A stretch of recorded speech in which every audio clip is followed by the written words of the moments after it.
What's up everybody, Paul here for a brand new Player 2 Plays, and today we're taking a look at Eternal Strands, a brand new game from Debut Studio, Yellow Brick Games. And many of you might be aware of Mike Laidlaw. Mike was a very big player in BioWare through what many would describe as peak BioWare. This is his new studio, like I mentioned, it's a debut title. And I'm keen to check this one out. I thank you very much to the team who's provided me a code for the purpose of the review.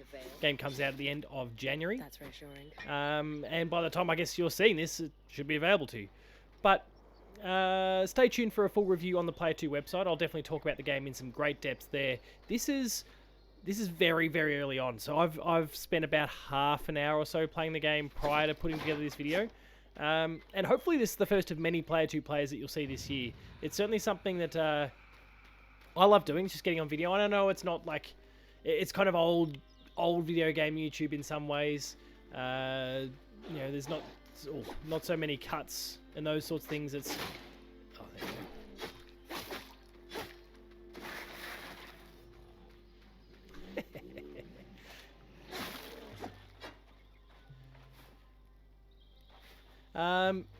I'm still very much learning the ropes, so really the first half hour, as you'd expect from a lot of games, is very tutorial-y for the most part. Spectacular vista.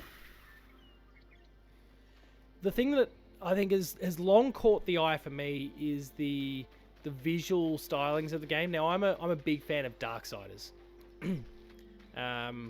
Joey Madureira, Visual Games, and obviously these days Gunfire, all under now currently, well, formerly THQ, now part of the Embracer Group.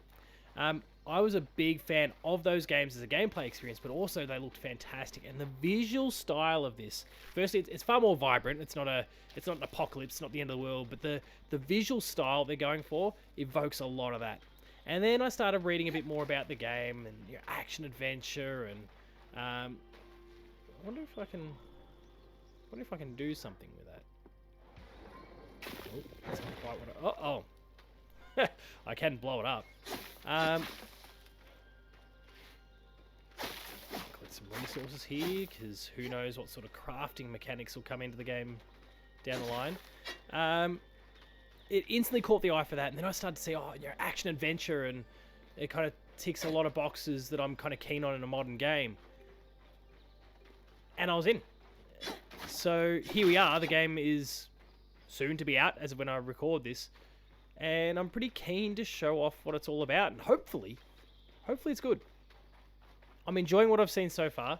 What I am finding, so ice pins foes in place for some time, control them, reduce pressure during encounters. That's where, so we've got some different magic abilities that are at our disposal. I've also got ranged or melee weapons that I can kind of equip at any given point. I'm going to stick to melee for the time being, but I'm going to use the ice wall here. And exactly as the game indicated, More arcs. And they're clearly happy we're here. Arcs were supposed to be used for manual labor. pin them in place. Hostility is strange. Now I've only got, as you can see, there's what have I got here? 1, 2, 3, 4, 5. There's 9 different magic spells that I'll be able to use in time. This one here, so this one I could have used in different capacities, so I can grab that. Let's just point it over here and fling it. Blows up. Fire damage. So we kind of, and I assume that sometime in the future I'll get some native fire magic of some sort. I haven't found too many faults in the game so far.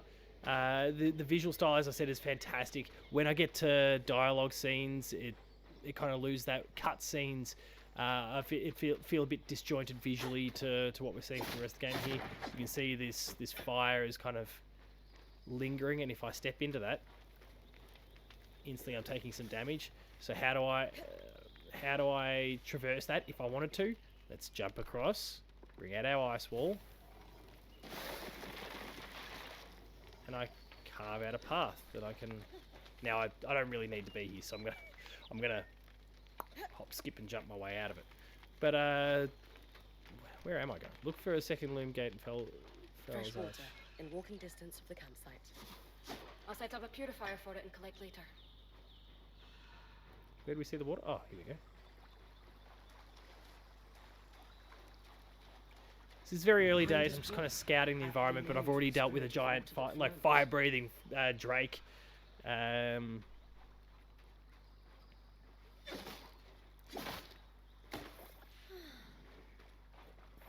tonic. Let's see if I can't lob this straight at the bastard. Let's wait for him to wander around the corner here. Oh, no. Boom. Now we'll get over there and try and swat him a few times. Oh. There's a lot of climbing with some stamina attached to that. Did I take it out?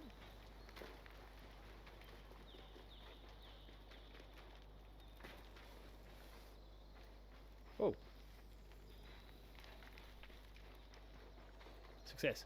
Alright, look for the great arc near the collapsed mine. Let's keep looking around a bit here. Creatures could be hunted for food. Any of these plants look edible? Dan will put anything in his mouth if he's curious enough. Whatever he doesn't vomit, we'll eat. Just try not to poison him.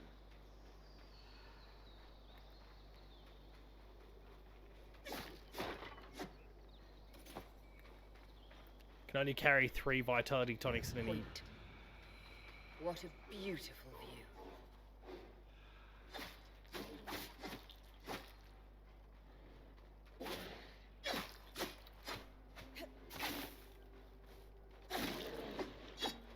There we go. Now, as the game kind of indicated before, when the little prompt appeared, if there was more enemies in that scene, I could have used the ice to, for example, hold one of them in place while I attack the other. Oh, we'll try and do that now. Oh.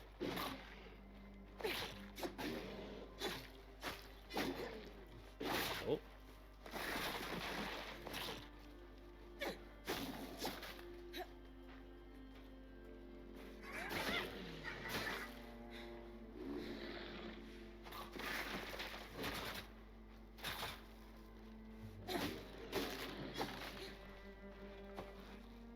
Bit of frost damage though, and so I'm not immune to taking damage from my own spells.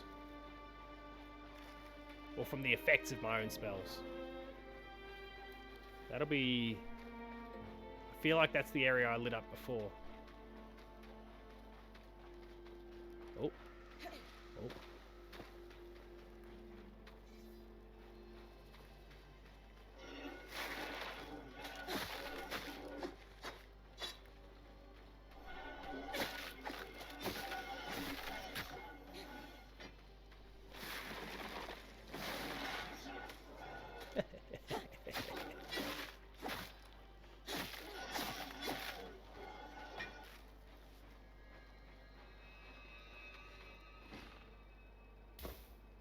So plenty of materials that, as of yet, I haven't had any reason to utilize. I assume when I go back to my kind of base, I'll be able to. Oh, fall damage. There's a lot of terminology straight out the gate that I'm certainly, at this early stage, struggling to get my head around and retain.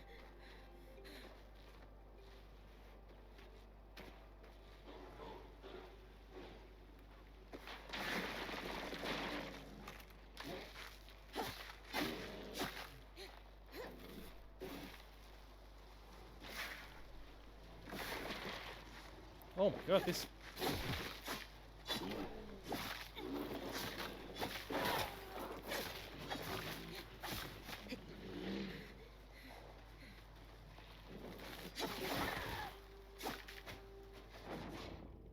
Oh dear. Use...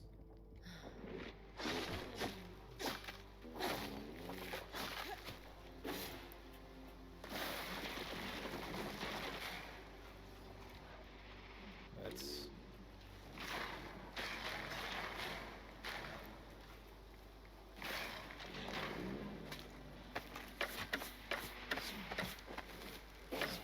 Oh no! I'm pulling you. Brace for it. Ah, damn it.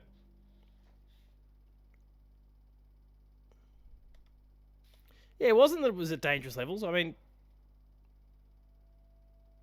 oh, so I can only keep some of the resource that I found. Well, I'm going to keep these kind of higher tier ones, right? So there's a death penalty. Now, where do I want to go to? So look for a second loom gate in Fella's Arch. And then there's the collapsed mine. So I'm kind of heading... I'm committing to heading very northward.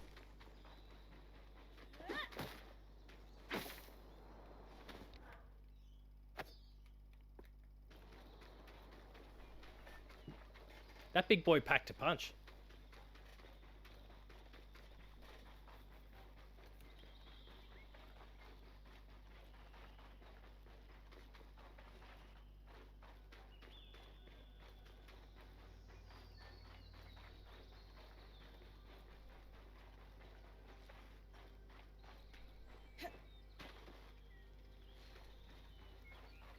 Why is that on fire?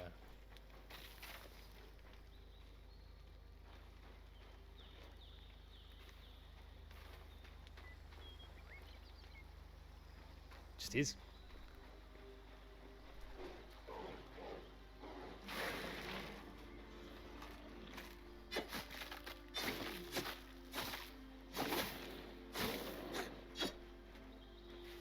There we go.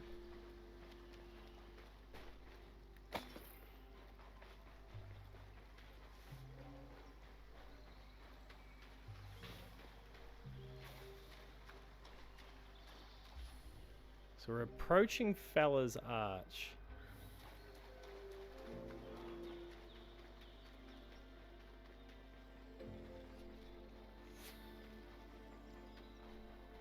Fella's Arch? Yeah, Fella's Arch.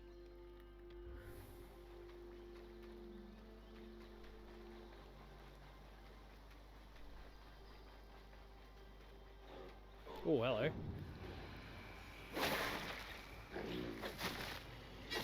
Oh, there's another one. Come on, get out of here.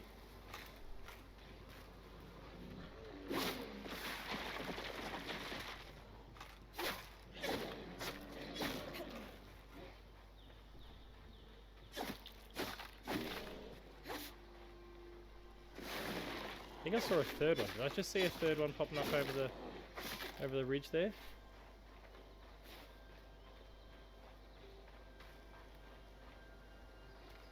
Maybe not. Oh, there's one over there. Oh, hello.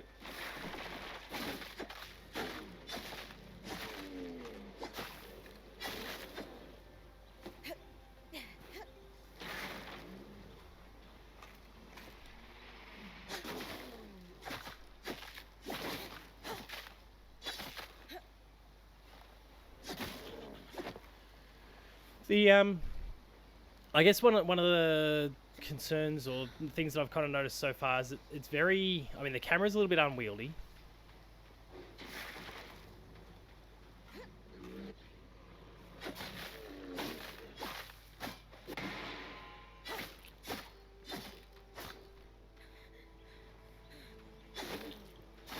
But the camera's a bit unwieldy combined with things being a little bit light. It doesn't feel like there's a lot of weight to my movements.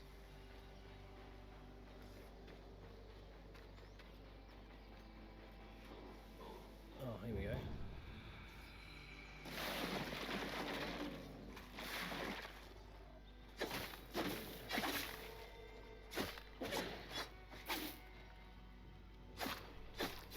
And look, there's a... I mean, we just saw that. There's a bit of jank. But, you know, this is, I think, my understanding. And we'll see how things, you know, turn out in the wash. And again, stay tuned for a full review on the Play 2 website. High interest. But lakes are still. Why name it after the spirit of flowing water?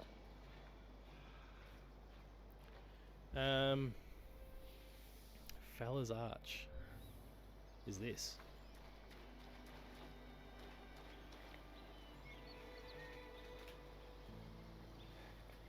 So I've got to navigate my way up here, I think.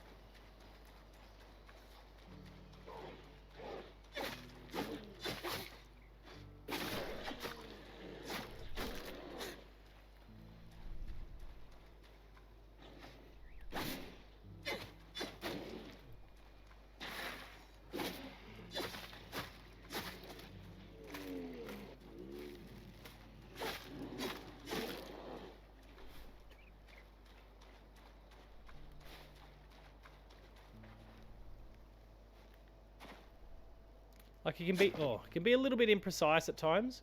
I think there's certainly some room for improvement in that respect.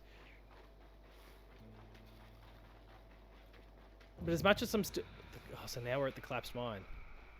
So there's our arc. I was right. It is an ark. A great one.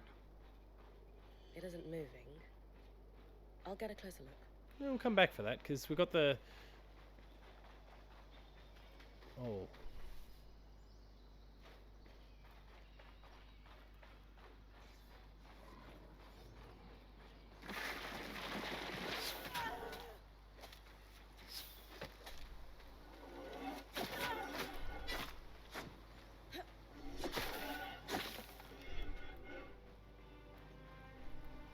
Oh, cute. You want to get out? Oh.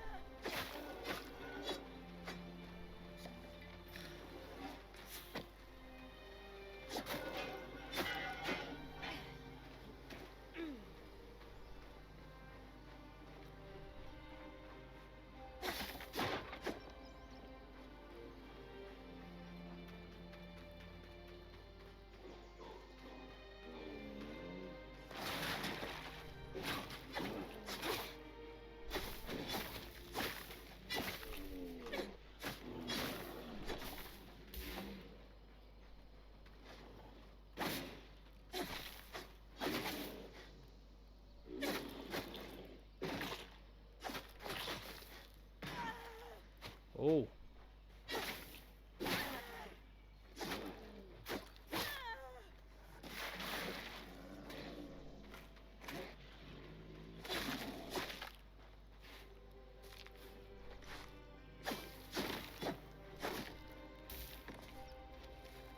So yeah, at this point I don't really have any understanding as to what how these different materials will be used. Whether they're just a part of a currency for buying and selling things. Opportunist curious.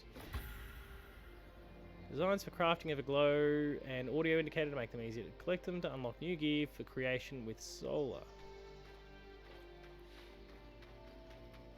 There's our second loom gate.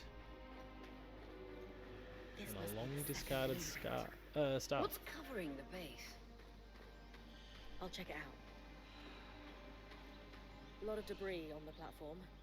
I could clear it with kinetic magic. What about the loom gate itself? Is it functional? No sign of life, but see that cloud of raw magic? It's leaking from the broken pipe near the edge of the platform. So we have two powerless loom gates and a tangle leaking out of an enclave construction. I wonder if Lane still has that treatise we picked up in Taza. And he's gone. Okay, so nothing else we can do with that right now, so we'll go back over to the Great Ark. Oh, hello.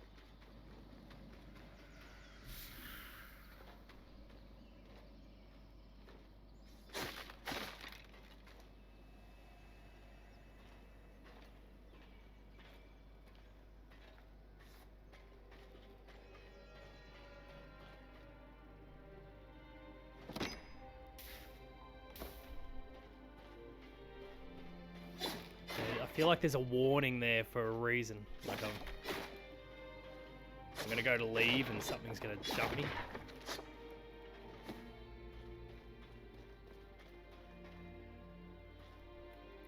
I might be coming back here shortly.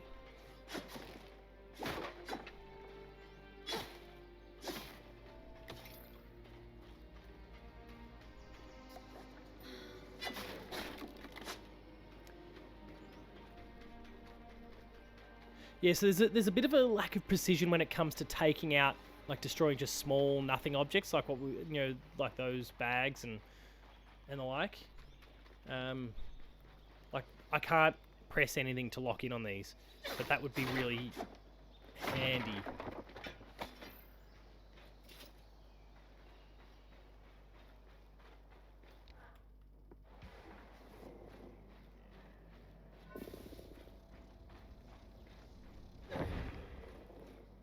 Oh.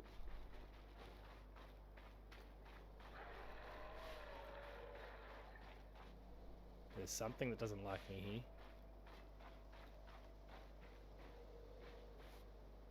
Maybe?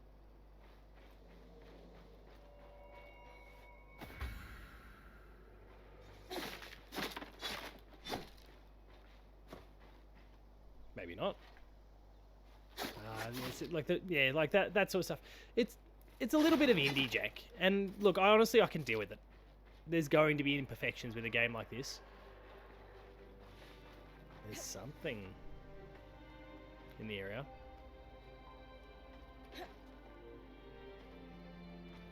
An ark of the stricken earth, I would guess. Any chance you could bring a piece of it back to camp? Doubt my sword is strong enough. Then there's not much we can do with this for now. Dom seems to have an idea about the loom gate, at least. 2 enclave constructs, neither of them functional. Good news. Using a Lane shortcut. found a shortcut back to our camp for you, and we've got the wisp working. The wisp? Watch as wisp. Channel a little magic into your earpiece. I'll redirect it to guide you from the scry to the shortcut. Oh, it's like a waypoint.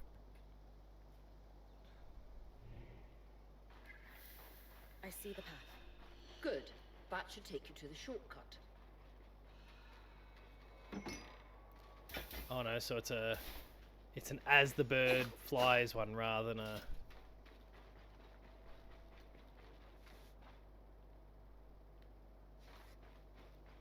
Is it?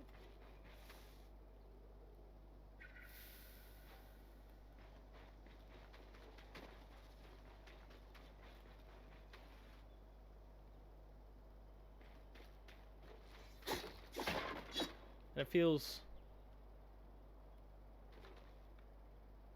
Oh, there's the indicator at the top.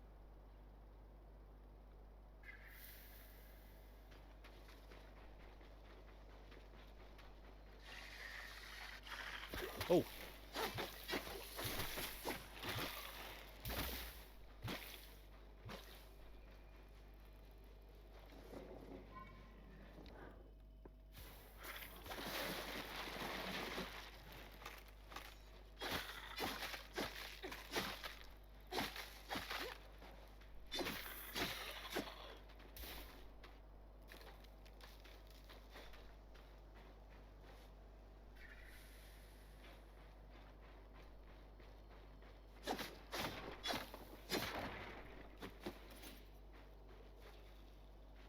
Okay.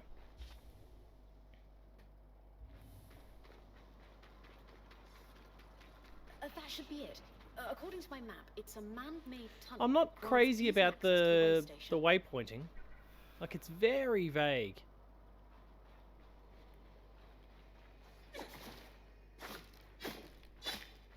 Just break up this cart because... Oh, softwood.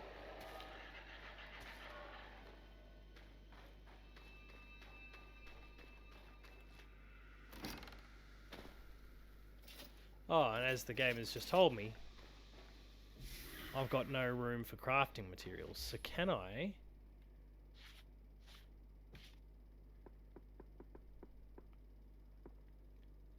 Because there's these blue ones there, which there's going to be the the RPG, the MMO style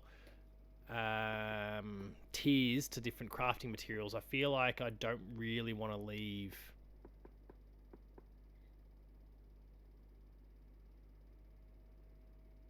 I'll drop the iron.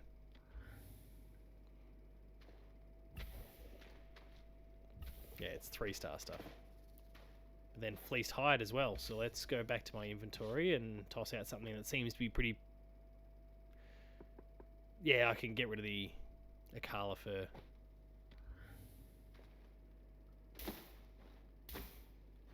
Because there's plenty of them to kill. Alright.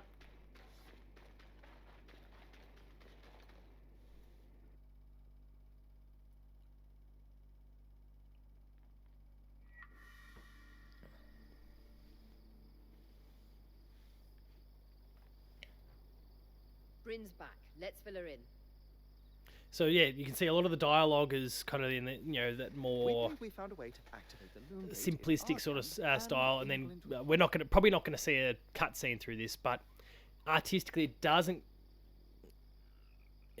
correlate with the style that we're seeing here. It feels like they've been designed by two different groups and they don't fit together cohesively, which I'm not crazy about.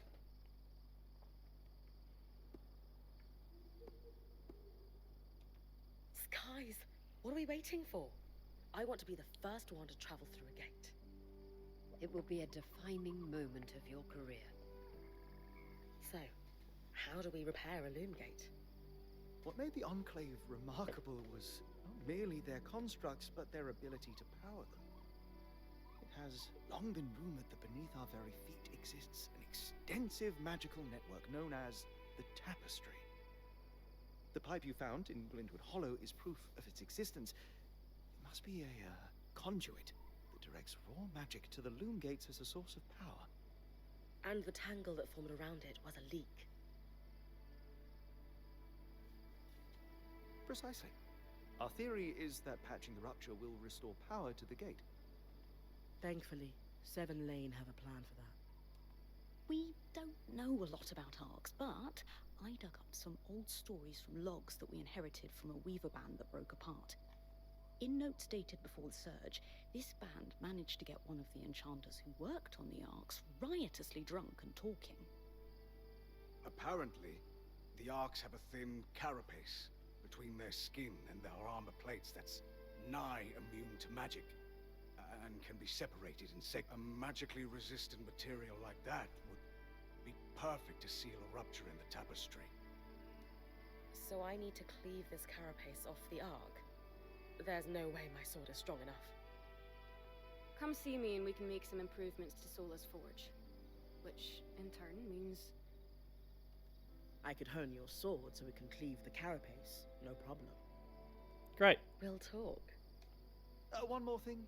You'll need to remove the debris on the loom gate's platform so that we've got a clear workspace once the patch is forged. Easy enough? Everyone's got a part to play in this.